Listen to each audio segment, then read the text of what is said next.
सायंकाळच्या मननचिंतनामध्ये S church नंदुरबारच्या वतीने आपल्या सगळ्यांचं सहर्ष स्वागत आहे. मी रेव्हरंड विश्वास पाडवी यांना पुढे येण्याची विनंती करेन आणि आपल्या सगळ्यांना विनंती करतो की विजय संगीतात गीत नंबर 260 आवे प्रभू तेरा राज सारे जगत में बिराज हे आपण मंडळीच्या चालीवर गाऊया.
आजच्या या सायंकाळी दिवसभरासाठी उपकार मानूया.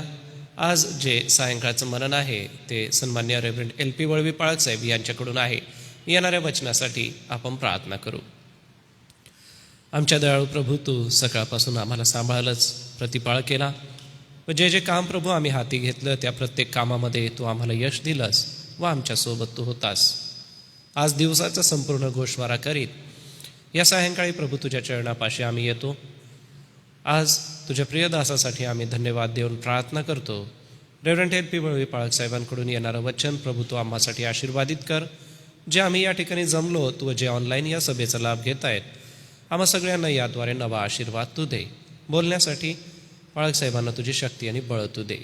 प्रार्थना प्रभू येशूच्या नावाने मागतो म्हणून तू ऐक. आमेन. जे ऑनलाईन उपस्थित आहेत त्या सगळ्यांच्या सोबतच जे या ठिकाणी उपस्थित आहे, आपल्या सगळ्यांच्या उपस्थितीमध्ये मी रेव्हरंड LP वळवी पाळक साहेब आपलं स्वागत करतो आणि पुढील वेळ वचनाच्या सेवेसाठी मी तुम्हाला आमंत्रित करतो.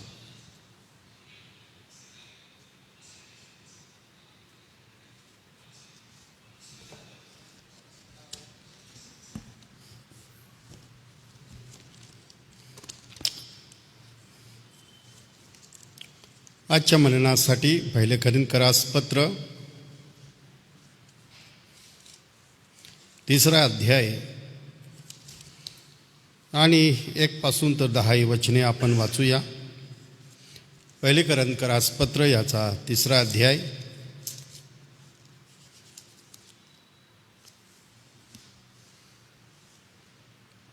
9 वाचू आपण. बंधुजन हो, जसे आत्मिक माणसाबरोबर बोलावे तसे तुमच्याबरोबर मला बोलता आले नाही, तर जसे दैहिकाबरोबर, जसे ख्रिस्तातील बाळकाबरोबर तसे मला बोलावे लागले. मी तुम्हास दूध पाजले, जड अन्न दिले नाही, कारण त्यावेळेस तुम्हाला तेवढी शक्ती नव्हती आणि अजूनही नाही, कारण तुम्ही अजूनही दैहिक आहात.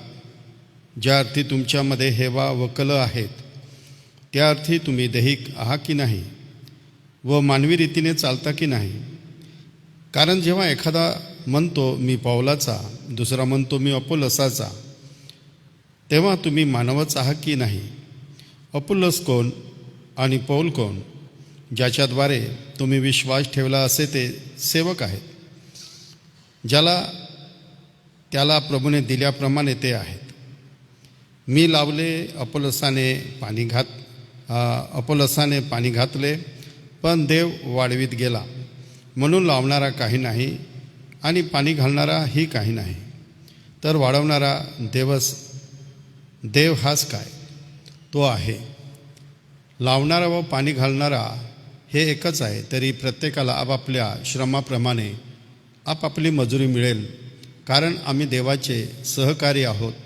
तुम्ही देवाचे शेत आहात, देवाची इमारत असे आहात. प्रार्थना करू.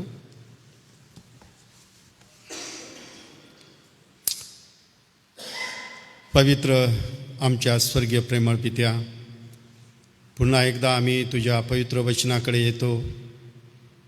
तुझ्या वचनामधून आमच्या वैयक्तिक जीवनासाठी, सेवेसाठी जे तुझं वचनामधून येणारं मार्गदर्शन प्रभू आम्हाला तू देतोस, त्याहीबद्दल प्रभू आम्ही धन्यवाद देतो.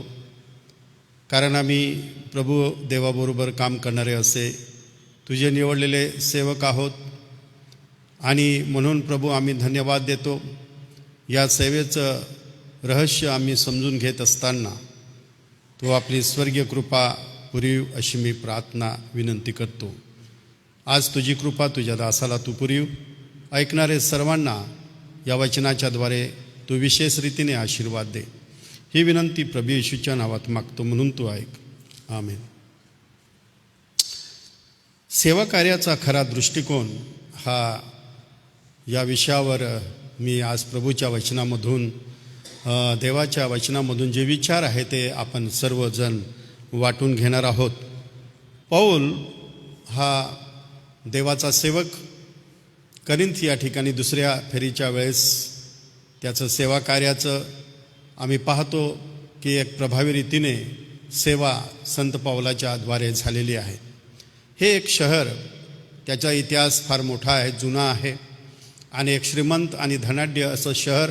त्या शहरामधून श्रीमंत, गरीब, दास सर्व प्रभूकडे आलेले होते. आणि ज्यावेळेस आम्ही पाहतो की त्या मंडळीमध्येच आरंभीस आम्हाला दिसते की फार मोठं समस्या आहे. परंतु ज्यावेळेस सेवा कार्यामध्ये किती मोठी समस्या असली तरी जेव्हा सेवेचा दृष्टिकोन आमचा योग्य असतो, त्या सेवेच्या दृष्टिकोनातून आम्ही त्या कार्याकडे पाहत असतो, त्यावेळेस त्या कठीण अशा समस्यामधून देखील प्रभू आम्हाला मार्ग दाखवतो असं देवाच्या वचनामध्ये आम्हाला दिसतं.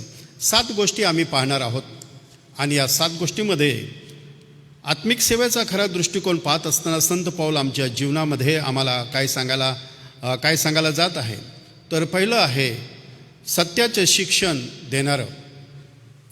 समस्या, गरजा फार गंभीर आहेत त्या मंडळीमध्ये आणि ज्यावेळेस आम्ही वाचतो त्यावेळेस आम्हाला त्या ठिकाणी गटबाजी दिसते.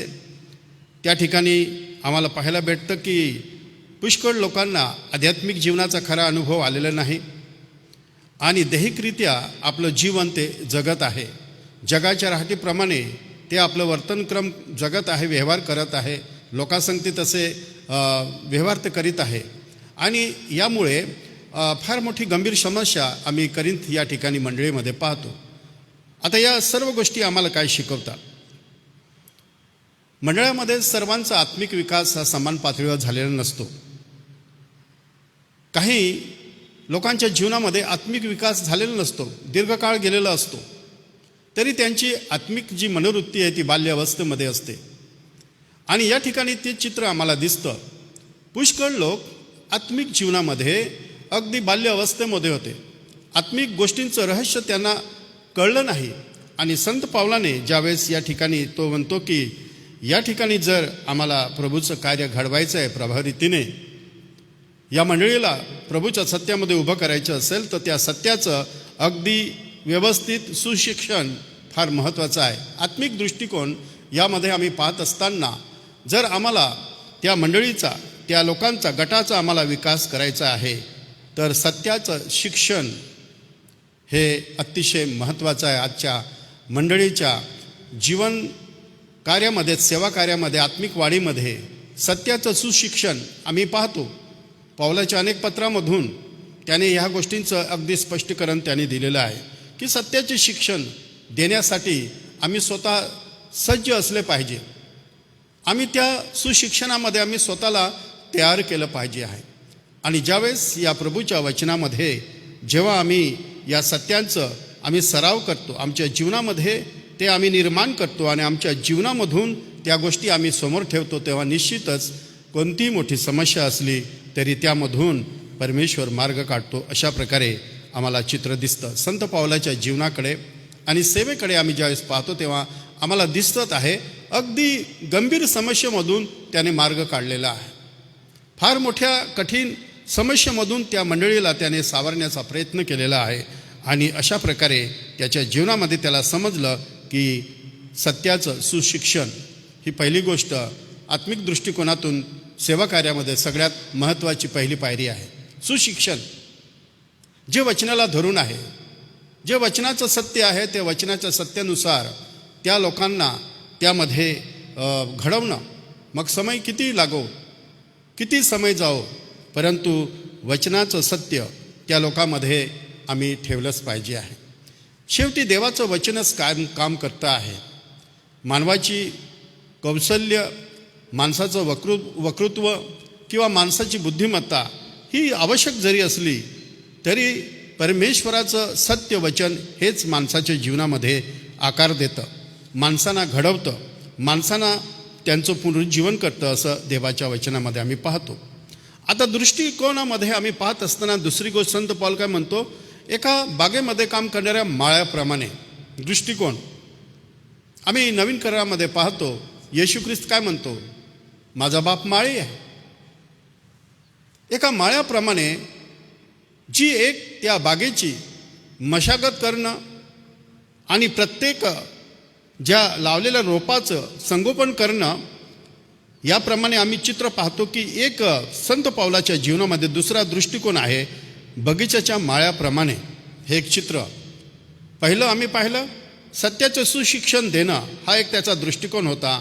आणि इतकंच नाही तर बगीचाच्या मध्ये काम करणाऱ्या माळ्याप्रमाणे, माळ्याचं काम एकच आहे की फल त्याची मशागत करणं, त्याचं मशागत करून जी फळास योग्य नाही त्या फांदीची छाटणी करणं आणि जी फळ देणारी फांदी तिला अधिक फळ यावे, बहुगुणित व्हावं, यासाठी तो कार्य करतो. आणि सेवाकार्याच्या दृष्टिकोनामध्ये आम्ही सेवा करीत असताना, सेवेच्या आम्ही दिशेने जात असताना ही एक माळ्याप्रमाणे एक प्रवृत्ती आमच्या जीवनामध्ये असते की जी फळास योग्य नाही ती फांदी छाटणे आणि फळास योग्य विपुल फळ देईल अशा फांदीला अधिक फळ यावं म्हणून प्रयत्नशील असणं, हे आमच्या सेवा कार्याचं एक फार प्रभावी विचार आहे या ठिकाणी. आणि म्हणून संत पाऊल या ठिकाणी म्हणतो की हा सेवेचा दुसरा महत्त्वाचा दृष्टिकोन आहे. आणि ज्यावेळेस या दिशेने आम्ही जातो तेव्हा असं म्हटलेलं आहे, जे फळ देणाऱ्या फांद्या आहे त्यांना आम्ही अधिक फलवंत करतो आणि ज्यावेळेस त्यांना अधिक फळ येते त्यावेळेस परमेश्वराचं गौरव होतं. अशा प्रकारे आपल्या सेवेचा खरा दृष्टिकोन तो आहे की परमेश्वराचं गौरव करणं आपल्या सेवेमधून. आणि म्हणून एका बगीचात काम करणाऱ्या माळाप्रमाणे आमचा एक दृष्टिकोन आमच्या सेवा कार्यामध्ये असावं. आणि ती तळमळ आणि ते श्रम आमच्या जीवनामध्ये सतत असलं पाहिजे आहे. एका दिवसापुरतं नाही, एका समयापुरतं नाही, सतत परमेश्वराच्या सेवेमध्ये हा दृष्टिकोन बाळगला पाहिजे. एका माळ्याप्रमाणे आमच्या सेवेची एक दिशा फार महत्त्वाची ठरते असं देवाच्या वचनामध्ये आम्हाला समजतं. तिसरा दृष्टिकोन आम्ही जेव्हा पाहतो 3 अध्याय 9 वचनमध्ये आम्ही पाहतो तेव्हा काय, आम्ही देवाचे सहकारी आहोत, आम्ही देवाचे शेत व इमारत असे आहोत. आता या ठिकाणी संत पौल म्हणतो आम्ही देवाबरोबर काम करणारे आहे. देवाच्या शेतामध्ये देवाने आम्हाला हे काम सोपलेलं आहे. देवाची मंडळी ही शेताप्रमाणे त्याच्यामध्ये आम्ही काम करणारे आहोत आणि आमच्या योग्यतेप्रमाणे आम्ही काम करतो. देवाने दिलेल्या परिणामाप्रमाणे आम्ही काम करतो आणि म्हणून तो म्हणतो की आम्ही परमेश्वरासंगती आम्ही काम करणारे लोक आहोत. आम्ही सर्वसाधारण लोक नाही. हा आमचा दृष्टिकोन आम्ही कधी विसरू नये की आम्ही काम करतो असं नाही, तर परमेश्वराबरोबर आम्ही सतत काम करतो. परमेश्वर आरंभापासून काम करीत आहे आणि शेवटपर्यंत परमेश्वर काम करणारा परमेश्वर आहे आणि त्या परमेश्वराचं काम आम्ही करणारे आहे. हा तिसरा दृष्टिकोन आपल्या जीवनामध्ये आम्ही सेवेमध्ये आत्मिक सेवा करीत असताना आम्ही बाळगला पाहिजे. पहिलं आहे सत्याचं सुशिक्षण देणं आणि एका बगीच्याच्या माळ्याप्रमाणे एक चित्तवृत्ती आमच्या मनामध्ये ठेवून आम्ही ती सेवेमध्ये आम्ही पुढे जाणं. आणि तिसरं आहे आम्ही देवाबरोबर काम करणारे असे आम्ही देवाचे लोक असावे. हा तिसरा दृष्टिकोन आहे. तिसरा दृष्टिकोन आहे की आम्ही देवाबरोबर काम करतो. ज्यावेळेस आम्ही देवाबरोबर काम करतो, देव आपल्या समयाप्रमाणे इच्छेप्रमाणे काम करतो. त्या सेवेचा आम्हाला अनुभव येतो, त्या सेवेमध्ये आम्हाला आनंद मिळतो, त्या सेवेमधून आम्हाला एक वेगळेपणाचा अनुभव येतो, कारण देव आमच्याबरोबर काम करतो आहे. आणि म्हणून या ठिकाणी किती महत्त्वाची गोष्ट आहे. आणि म्हणून ज्यावेळेस तो म्हणतो की देव आमच्याबरोबर काम करतो तेव्हा किती एक समाधानाचं सत्य आहे. देवच आमच्या संगती काम करतो तेव्हा फार आमच्या कठीण समयामध्ये आम्हाला स्थिर करणारं, उभं करणारं आणि कठीण समयामध्ये एक आत्मिक बळ देणारं सत्य आहे की देव आमच्याबरोबर काम करतो आहे. ही फार महत्त्वाची गोष्ट आहे. आणि म्हणून 1 कोरिंथ 3 आणि 10 मध्ये संत पौल काय म्हणतो, 10वं वचन काय म्हणतो, 10 वचनामध्ये, माझ्यावर झालेल्या देवाच्या अनुग्रहाच्या मानाने मी कुशल कारागिराच्या पद्धतीप्रमाणे पाया घातला आणि दुसरा त्यावर इमारत बांधित आहे, तर त्यावरचे बांधकाम आपण कसे करीत आहोत याविषयी प्रत्येकाने जपावे.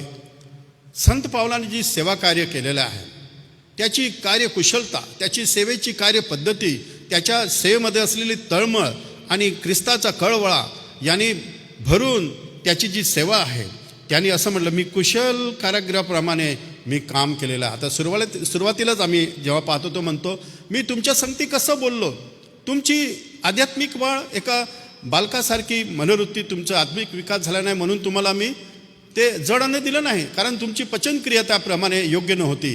तुम्हाला मी दूध दिलं, तुम्हाला आहार मी कसा दिला, मी जो आहार तुम्हाला पुरवला योग्य समयी तुम्हाला तो आहार दिला.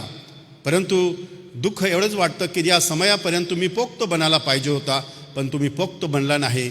अजून तुमच्यामध्ये जर तुम्ही देहिक आहात, तुमच्यामध्ये कल आहे, तुमच्यामध्ये भांडणे आहे, तट आहे, फुटी आहे, पक्षभेद आहे, तर अजून तुम्ही देहिकच आहात. म्हणजे वारंवार हे लोक मागे जाणारे, सत्याला सोडून मागे जाणारे अशा प्रकारची मनोवृत्ती या लोकांमध्ये होती. पण संत पौल म्हणतो, मी कुशल कारागिराप्रमाणे तुमच्यामध्ये मी बांधकाम केलेलं आहे. पहा, परमेश्वराने पुरवलेल्या अनुग्रहाच्या मानाने आम्ही देखील देवाच्या या शेतामध्ये, या मंडळीमध्ये देवाने दिलेल्या कृपादानाप्रमाणे तुम्ही आणि मी श्रम करीत आहोत. एक समय ठेवलेला आहे, एक समय ठेवलेला आहे. कोणाला बी पेरण्यासाठी ठेवलेला आहे, कोणाला पाणी घालण्यासाठी ठेवलेलं आहे, पण वाढवणारा देव आहे. एक दिवस आम्ही सर्व एकत्र प्रभूच्या दिवशी आम्ही आनंद करणार आहोत. ज्यावेळेस ते पीक गोळा होईल तेव्हा आम्ही सर्व एकत्र आनंद करणार आहोत. आणि ही एक सेवा कार्यामध्ये ही एक मनोवृत्ती पाहिजे की लहान मोठा नाही, परंतु ज्यावेळेस कोणीतरी आमचा एक बंधू बी पेरत आहे, कोणीतरी पाणी घालत आहे, परंतु एक वाढवणारा परमेश्वर आहे. जेव्हा जरी कृपादाने वेगवेगळी असली पण आमचा समान उद्देश एकच आहे की तो प्रभूच्या गौरवासाठी आम्ही प्रभूसाठी बांधकाम करणारे आहोत. प्रभूची इमारत आम्ही उभं करत आहोत. जिवंत ढोंड्याबरोबर राहून आम्ही ती इमारत बांधण्याचं काम करणारे लोक आहोत. आणि म्हणून या ठिकाणी ज्यावेळेस आम्ही पाहतो तेव्हा सेवा कार्याचा दृष्टिकोन पाऊल जेव्हा समोर ठेवून त्याने सेवा कार्याचा आरंभ केलं आणि सेवा कार्य त्याने पूर्ण केलेलं आहे. त्याच्या जीवनाच्या शेवटाला कितीतरी तो समाधानी आहे, कितीतरी समाधानी आहे आणि तो इतका आनंदित आहे. आपल्या भूतकाळाकडे वळून तो पाहतो, भूतकाळामध्ये केलेल्या सेवेचं तो मूल्यांकन करतो, परीक्षण करतो आणि अंत समयामध्ये तो प्रभूसमोर आनंद करतो की केलेली सेवा ही प्रभूला ग्रहणीय आहे, प्रभूने स्वीकारलेली आहे, निश्चित मला पारितोषिक मिळणार आहे. मी कुशल बांधकाम करणाऱ्यासारखं मी काम केलेलं आहे. आणि अशा प्रकारे हा एक दृष्टिकोन सेवेमध्ये संत पावलांनी समोर ठेवलेला आहे. 1 कोरिंथ 4 आणि 1 आणि 2 मध्ये ज्यावेळेस पाहतो त्यावेळेस आम्हाला दिसतं काय म्हटलेलं आहे, आम्ही ख्रिस्ताचे सेवक व देवाच्या रहस्याचे कारभारी आहोत असे प्रत्येकाने आम्हाला मानावे. आम्ही कारभारी आहोत, आम्हाला कारभार सोपवण्यात आलेला आहे. स्वर्गीय जी व्यवस्था या पृथ्वीवर परमेश्वराने ठेवली मंडळीच्या द्वारे, मंडळीचे योगे त्याचे आम्ही कारभारी आहोत. आणि ही एक व्यवस्था ही परमेश्वराच्या योजनेमध्ये प्रभावी रीतीने पुढे जावी या जगामध्ये आणि या योजनेचे आम्ही कारभारी आहोत. आणि तो कारभारी कसा असावा याविषयी पवित्र शास्त्र आम्हाला पुष्कळ काही शिकवतं आहे. देवाचं वचन आम्हाला पुष्कळ काही शिकवतं. कारभारी कसा असावा, तो विश्वासू असावा. आणि अशा प्रकारे आम्ही पाहतो की देवाच्या कारभार पाहणारे आम्ही लोक आहोत. हा दृष्टिकोन आम्ही ठेवायला पाहिजे. देवाने दिलेला कारभार आहे, कोणा मनुष्याने दिलेलं नाही. मी प्रशिक्षण घेतलं म्हणून नाही, पण देवाने दिलेला कारभार आहे आणि मी विश्वासयोग्य असला पाहिजे. आणि प्रभूची जी एक तळमळ आमच्या जीवनामध्ये पाहिजे ती सदैव आम्ही ठेवली पाहिजे. पुढचा दृष्टिकोन संत पावलाच्या जीवनामध्ये अधिक प्रभावशाली आम्हाला त्याच्या जीवनामध्ये सेवेमध्ये दिसतो, तो आहे की प्रभूबरोबर दुःख सहन करणं. फार महत्त्वाचा दृष्टिकोन आहे हा. आत्मिक सेवेच्या दृष्टिकोनामधून आम्ही पाहत असताना संत पावलाच्या जीवनामध्ये त्याला अतिशय प्रभावी रीतीने देवाने घडवलं. या दुःखसहनाच्या मार्गातून जाऊन परमेश्वराने त्याला इतकं अद्भुत आत्मिक सत्यापर्यंत त्याला पोहोचवलेलं आहे. तो म्हणतो ख्रिस्तासाठी आम्ही दुःख सहन करणारे. जोपर्यंत आम्ही या आत्मिक सेवेमध्ये दुःख सहन करण्याची मनोवृत्ती आणि चित्तवृत्ती आम्ही धारण करत नाही, दुःख सहनाच्या मार्गाने आम्ही सेवेमध्ये आम्ही जात नाही, व हा संघर्ष मोठा आहे. ही आध्यात्मिक सेवा आहे, ही जगाची सेवा नाही, आध्यात्मिक सेवा आहे. संघर्ष मोठा आणि तीव्र आहे. जसं तुमचं दृष्टिकोनाप्रमाणे तुम्ही सेवा करीत आहात, दुःखसहनाच्या मार्गाने तुम्ही प्रभूची प्रभावी सेवा करीत आहात, तेवढा तुमचा संघर्ष अधिक तीव्र होईल. अधिक तुम्हाला संघर्ष तुमच्या जीवना आणि माझ्या जीवनामध्ये वाढत जाईल. आणि या ठिकाणी आम्ही या दुःख सहनासाठी आमची स्वतःची आम्ही तयारी करून घेतली पाहिजे. दुःख सहनासाठी जेव्हा एक विश्वासणारा स्वतः प्रभू येशूकडे पाहतो आणि स्वतःची या ख्रिस्ताच्या आत्मिक सेवेमध्ये प्रभूबरोबर दुःख सहन करून ही सेवेची जो एक जबाबदारी आहे ती पूर्ण करीत असताना दुःख सहनाच्या द्वारे आम्ही जातो, त्यावेळेस आम्ही प्रभूसाठी एक यशस्वी सेवा, प्रभावी सेवा, फलदायी सेवा, प्रभूला गौरव देणारी सेवा, प्रभूला समर्पित सेवा आम्ही त्याला सादर करतो. फार अद्भुत आहे. दुःख सहन वेगवेगळ्या प्रकारचं असू शकतं. संत पावलाच्या जीवनामध्ये दुःख वेगवेगळ्या प्रकारचं आहे. बाहेरून आहे दुःख, स्वजनातून दुःख आहे, त्याला संघर्ष, आत्मिक संघर्षामधून त्याला फार मोठ्या वेदना झाल्या, क्लेश भोगावे लागले त्याला. आणि अशा प्रकारची अनेक दुःखांची यादी तो आपल्या पत्रामध्ये ठेवतो. फार मोठी यादी आहे. या प्रकारच्या दुःखाला मी सामोरं गेलो, पण माझं जी सेवा होती ती वधस्तंभाला केंद्रित होती. फार महत्त्वाची गोष्ट आहे. संत पाऊल म्हणतो माझी जी सेवा आहे ती वधस्तंभावर केंद्रित होती. वधस्तंभाच्या बाहेर माझी सेवा नाही, वधस्तंभावर केंद्रित होती.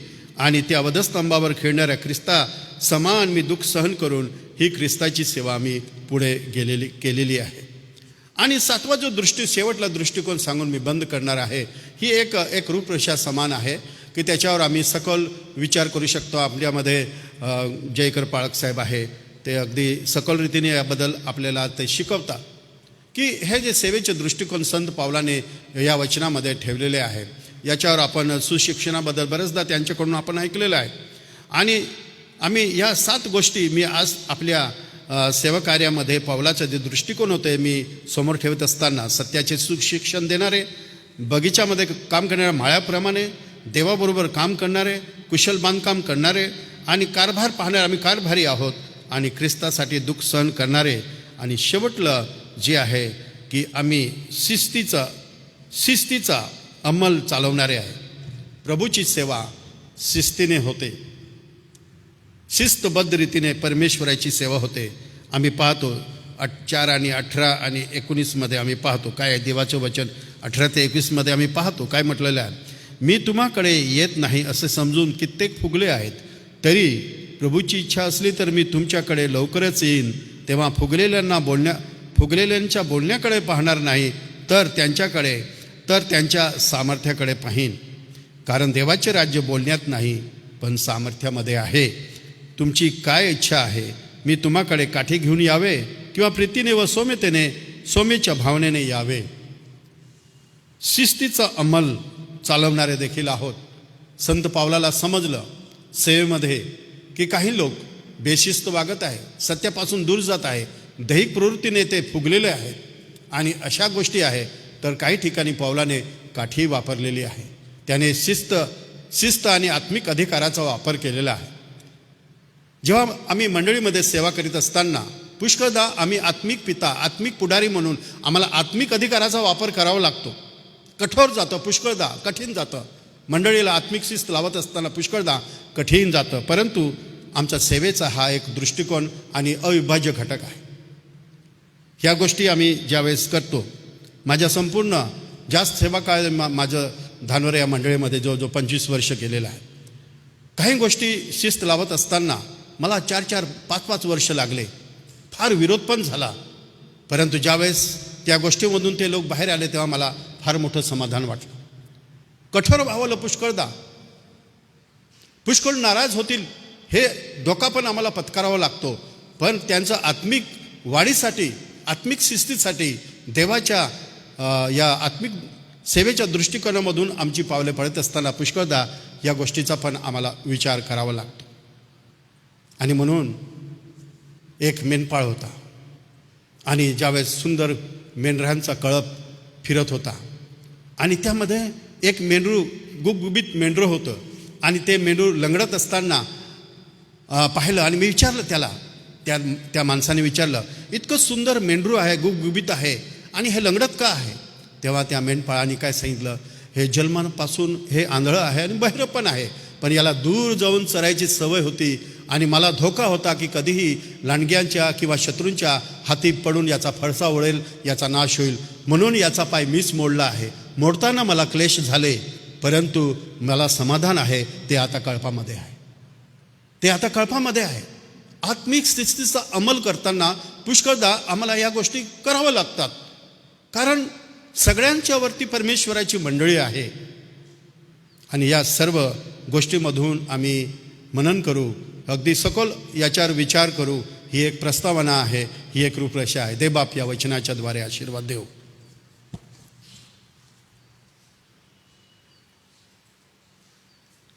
शिस्तीचा अंमल किती महत्त्वाचा आहे. सोबतच आमच्या जबाबदाऱ्या बांधकामाच्या बाबतीत किंवा आमच्या जबाबदाऱ्या ज्याप्रमाणे शेतकऱ्याचं कार्य असतं त्या बाबतीत आमच्या जबाबदाऱ्या एका निपुण शिक्षकाप्रमाणे आणि आमच्या जबाबदाऱ्या विश्वासामध्ये नव्याने जसं की बालकेची अपेक्षा करून येतात परंतु पुढे ते प्रौढ होत जातात. अशा प्रकारे किती सुंदर संत पावलाचं हे मनन आज रेव्हरंड LP वळवी पाळक साहेबांकडून आम्हाला कळलं. या पवित्र वचनासाठी मी परमेश्वराला धन्यवाद देतो, त्याची स्तुती करतो. व पाळकसाहेब आपले मनपूर्वक सगळ्यांच्या वतीने आभार मानतो या गौरवी सेवा कार्यासाठी. पुन्हा एक वार आपल्या नित्य प्रार्थना विनंत्या आहेत, त्या सर्व नित्य प्रार्थना विनंत्या घेऊया. विद्यार्थ्यांची लवकरच आता परीक्षा सुरू झालेली आहे, काहींची होणार आहे. अशा विद्यार्थ्यांच्या परीक्षेसाठी आपण प्रभूकडे सहाय्य मागू. आजारी प्रियजनांची आपण प्रार्थनेत आठवण करूया की प्रभू देवबाप त्यांना सहाय्य पुरवो. सोबतच मंडळीच्या आध्यात्मिक वाढीसाठी जे अध्ययन कार्य चाललेलं आहे ते आपण प्रार्थनापूर्वक प्रभूच्या हाती सोपवणार आहोत. मी रेव्हरंड JH पठारे पाळकसाहेब आपणाला विनंती करेन, कृपया आपण पुढे या, प्रार्थना करा. प्रभूची प्रार्थना म्हणून आपण आशीर्वाद घेऊ आणि उद्यासाठीच्या सूचना घेऊन मग समाप्त करू.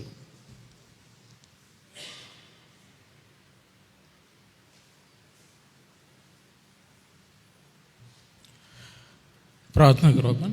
प्रभू, आम्ही तुला धन्यवाद देतो. आज सायंकाळी या थोडा वेळ तुझ्या पायाजवळ बसून तुझ्या वचनाचं मनन चिंतन करण्याची संधी दिली.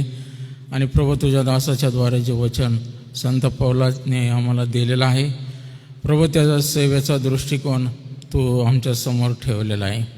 आणि प्रभू, या सेवेकडे संत पौल ज्या दृष्टिकोनातून पाहत होता प्रभू, तो दृष्टिकोन आम्हा सर्वांना तू दे. यासाठी की प्रभू, तू आम्हाला तुझ्या सेवेसाठी पाचारण केलेलं आहे.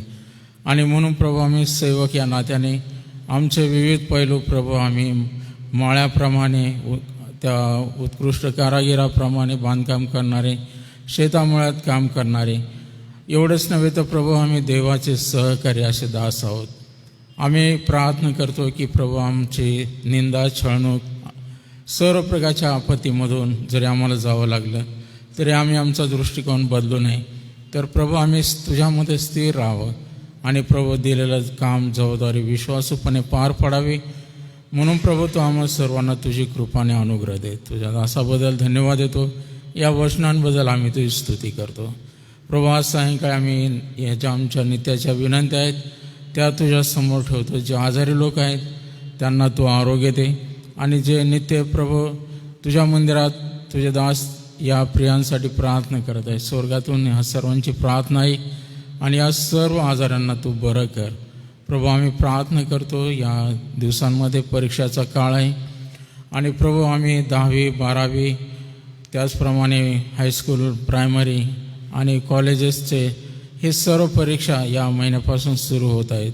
आणि ज्या परीक्षांना आरंभ झालेला आहे, आम्ही प्रार्थना करतो वर्षभर केलेल्या श्रमाचं प्रतिफळ या लेकरांना या चांगल्या मार्काने मिळावं. म्हणून प्रभू, ते घेत असलेल्या मेहनत आणि करत असलेल्या अभ्यासामध्ये तू त्यांना ज्ञानबुद्धी, स्मरणशक्ती दे.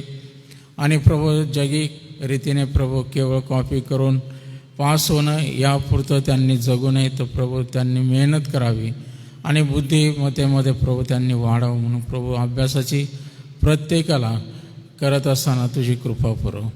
आम्ही प्रार्थना करतो या परीक्षेच्या काळामध्ये कोणाला आजारी पडू देऊ नको. सर्व वातावरण अनुकूल असं होऊ दे. आणि प्रभू, आमची प्रार्थना आहे, जी ख्रिस्ती विश्वासणारी लेकरं परीक्षेला बसत आहेत त्या सर्वांना तुझी कृपा दे, अनुग्रह दे. प्रभू, आज आम्ही प्रार्थना करतो या दिवसांमध्ये बाप्तिस्माचे वर्ग सुरू आहेत. जे प्रभू प्रशिक्षण घेणार आहेत, या बाप्तिस्मा घेणार आहेत, त्या सर्वांची तू आत्मिक तयारी कर. आणि आम्ही प्रार्थना करतो हे त्यांना मिळणारं सिद्धांतिक शिक्षण त्यांनी आयुष्यभर विसरू नये. ते या शिक्षणाप्रमाणे त्यांनी तुझ्यामध्ये दृढ मुळावलेले असे व्हावेत. म्हणून प्रभू, या सर्वांना तुझी कृपा दे. आज आम्ही पुन्हा एक वार तुझ्या नावाला धन्यवाद देतो प्रभू. अनेक जण प्रभू ऑनलाईन पण हे ऐकत आहेत. आम्ही प्रार्थना करतो जे ऑनलाईन जोडले गेले आहेत त्या सर्वांना तुझी कृपा अनुग्रह दे. जे मंदिरामध्ये येऊन नित्य नेमाने प्रभू तुझ्यासमोर आपला वेळ देतात या सर्वांना तू आशीर्वादाने भर, तू आत्मिक सामर्थ्य दे. आणि प्रभू, आम्हाला रोज प्रतिदिन हे वचन आमच्या कानी पडत असताना आम्हाला आत्मिक रीतीने समृद्ध कर. या सायंकाळच्या सर्व प्रार्थना विनंती आम्ही तुझ्या पायाजवळ ठेवतो. त्या प्रभू येशूच्या नावाने हे पिता तुला सादर करतो, म्हणून तो ऐक. आमेन. हे आमच्या स्वर्गातील पित्या, तुझे नाम पवित्र मानले जाओ, तुझे राज्य येऊ, जसे स्वर्गात तसेच पृथ्वीवरही तुझ्या इच्छेप्रमाणे हो. आमची रोजची भाकर आज तो आम्हास दे, आणि जसे आम्ही आमच्या ऋणास ऋण सोडितो तसेच तो आमची ऋणे आम्हास सोड. आणि आम्हास परीक्षेत आणू नकोस, तर आम्हा सर्व वाईटापासून सोडीव. कारण की राज्य, सामर्थ्य आणि गौरव हे सर्व काळ तुझे आहे. रेव्हरंड जयेश पठारे पाळकसाहेब आशीर्वाद देतील. आणि आता आपला तारणारा प्रभू येशू ख्रिस्ताची कृपा, देवबापाची प्रीती आणि पवित्र आत्म्याची गोड संगती या मन्नामध्ये हजर असलेल्या सर्व प्रभूच्या दासांबरोबर, देवाची मंडळी आणि इस्रायल राष्ट्र याबरोबर आता आणि सदा सर्व काळ असो. आमेन.